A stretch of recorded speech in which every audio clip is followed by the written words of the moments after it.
Ayun. Kaboski, paano malalaman kung sira na ang iyong submeter o electrical submeter mga kaboski? So yan, nagtanong ating isang kabrad, katropa, no?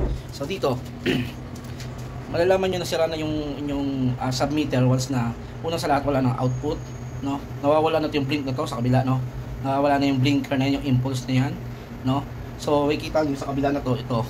May output siya ng kuryente pero nawala na yung impulse ng blink kahit may konsumo. So ibig sabihin yan mga kaboski is may malfunction na tong unit na to, no?